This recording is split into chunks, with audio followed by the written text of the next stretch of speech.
How's it going today, guys? My name is JSP, and today we're going to be talking about where do the Bears go from here. It's kind of confusing. This team is confusing. Everything about this team is confusing. Tyson Bagent got the start yesterday. He played the entire game, threw one touchdown, zero interceptions, and I think like 162 yards or something like that. Nothing to be impressed about. But I mean, he did impress me, so it was pretty impressive. But it wasn't anything to be like, wow, that was like a Patrick Mahomes type game. Threw for 400 yards, 4 touchdowns. No, there was nothing like that. That's what I mean. But he did impress me in many ways. He got the ball out quick. He moved the pocket.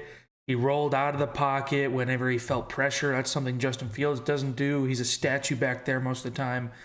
Unless he gets hit and then he somehow breaks the tackle and runs for 20 yards. But no, yeah, he made quick decisions. He went through his reads really quick. Like he impressed me yesterday. Like I said, his stats don't tell the whole story. If you watched the game, he actually looked pretty damn good. But I'm not here to talk about just Tyson Bagent. Where do the Bears go from here? Let's say in a scenario that Justin Fields does come back this week or next week, and he plays like shit. Like he plays like crap. Every single Bears fan is going to be clamoring for Tyson Bagent, and Justin Fields might lose his game or might lose his job. Where would we go from there? Tyson Bagent would be our starter. Do we draft a quarterback if we have the number 1 or a top 3 pick? Do we stick with Justin Fields, see what we can do for another year? Do we stick with Tyson Bagent and Justin as our backup? If he plays like shit and Tyson Bagent is our starter, do we trade Justin Fields? Like, what do we do? If he comes back, let's say this week, and plays Sunday Night Football against the Chargers in LA, and he plays like he did against the Vikings, like he did against the Packers, like he did against the Buccaneers, I would honestly say trade him.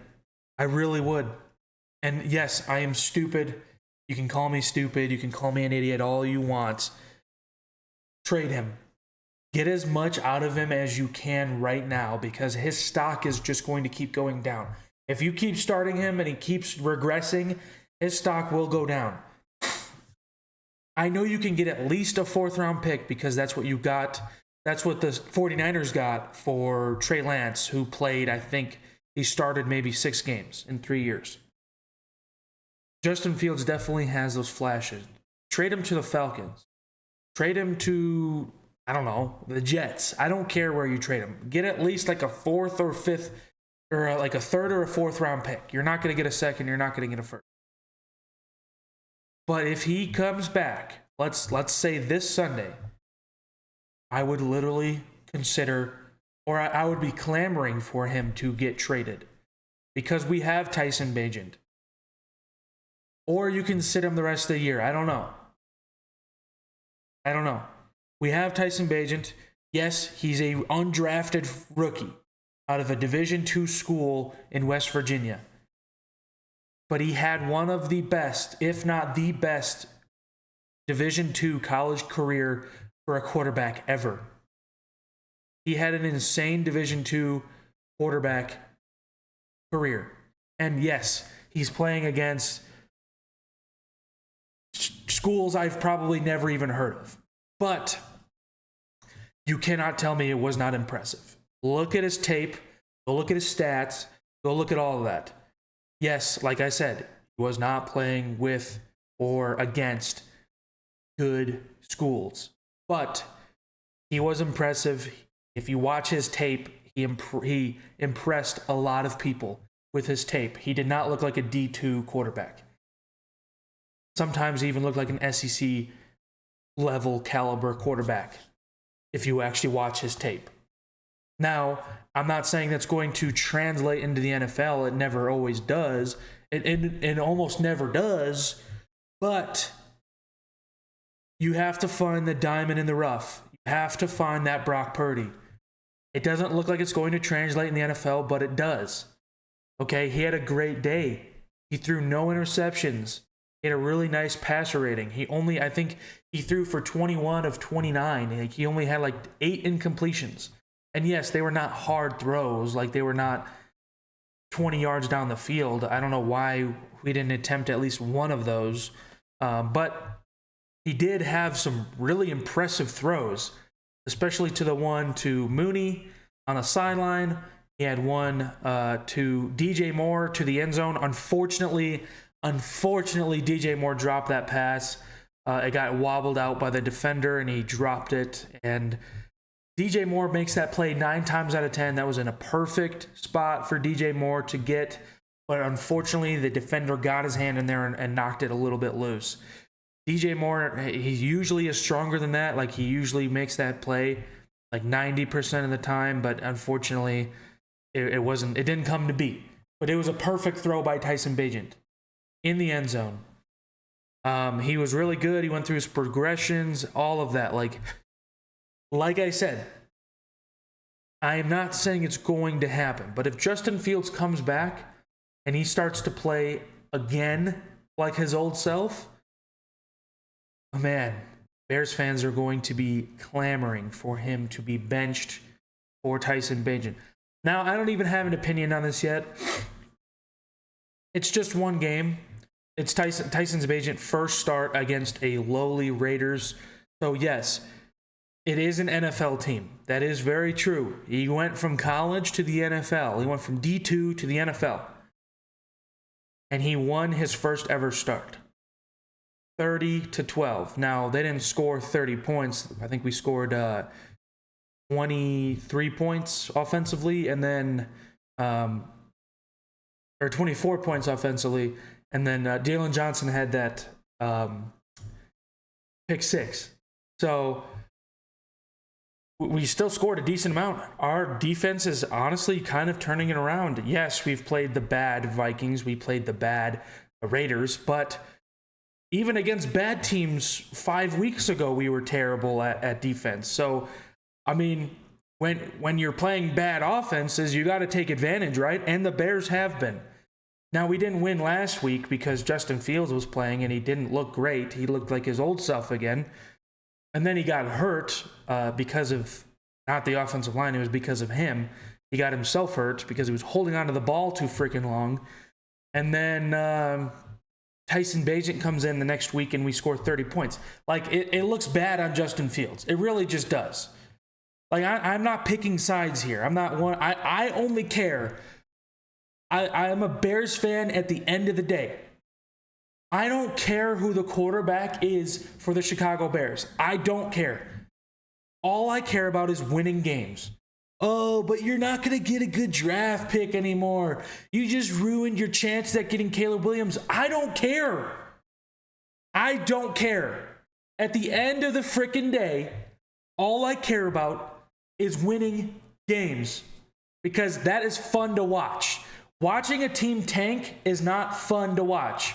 I like being entertained on my Sundays. I don't know about you, but I like being entertained on my Sundays. You guys can sit there all depressed, probably on your couch, on your fucking phone, watching Red Zone or whatever, instead of watching the team that you care about win games. I don't care about tanking. That was last year, okay? That was last year. And guess what? We got one of the best right tackles in the entire draft. Cool. Nice. I am done tanking. I don't want to tank anymore. Oh, but you're not even going to even sniff the playoffs this year. I don't care. I want to watch my team fight their asses off and win games. I don't even care if we end 3-14 again. I like watching my team win. I don't want to watch them tank. That is boring. That is horseshit. Nobody likes that. I mean, apparently a lot of Bears fans like that, because they were mad that we won yesterday. If you're mad that your team won, go fuck yourself, really, because what kind of fan are you? What kind of fan are you? Oh, but we should get Caleb Williams. I don't care about any quarterback, because they're just going to suck in this freaking terrible organization and system. They are going to suck. It doesn't matter what quarterback we have. Who cares? Literally, who cares? And nobody, not any of you watching this, is a bigger Bears fan than me. None of you. That is all I do. I eat, sleep, and shit out Bears. I have a Bears flag right there. I have like 10 Bears jerseys. I've been a Bears fan my entire life. All I want to do is watch them win. I could care less about the first overall pick. I could care the hell less. All I want to do is win a Super Bowl. That's it. In my lifetime, I just want to win one Super Bowl. And yes, that could mean tanking. That could mean tanking. Because you need better draft picks and capital and money to, finally win. But I don't want to be this Lions team where they're bad for 20, 30 years. I don't want to be 85 years old when the Bears win the Super Bowl. I want them to win it soon. And what do? You get this young team experienced with winning. They are very young. They like winning. The club dub is popping every time they win. They've won twice this year. They enjoy winning. Okay? Nobody cares about their draft pick. Literally nobody. They care about winning. Every single time they win, they're always dancing. They're always tweeting, yeah, go Bears, bear down. Everyone wants to win. Nobody gives a shit about the first overall pick. Plus, we got the Panthers, who are 0-6, who are most likely going to have a top 5, top 3 pick anyway. So our pick, I don't care where it's at. As long as it's like fine, like I don't even care where it's at. We can be picking number 32, but we have the Panthers pick. Like I don't care about our pick this year because Ryan Poles was really good with that first overall pick last year. And thank God he traded that away because Bryce Young's not looking good. CJ Stroud is looking good. He's looking good, but it's only, I think, his first 5 or 6 games. So nobody overreact about anything yet. But I don't know. I'd rather stick with the quarterbacks we have now. I really would. Build the frickin' trenches. That's all I care about, too. We've never done that. I don't think in my lifetime, at least I'm 23, we've never actually tried to build the trenches. I mean, Ryan Pace actually tried to, but on defense, he had Akeem Hicks, Eddie Goldman, Khalil Mack, Robert Quinn, but they all had one good year, and then he had to pay them, and it never really worked out because guess what? You built the defensive trenches. You have to focus on both, especially the offensive line.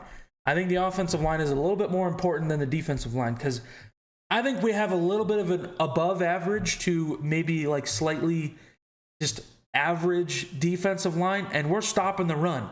We held Josh Jacobs to I don't even remember, but it was not much. I think it was 8 carries for 16 yards in the first half. That's good.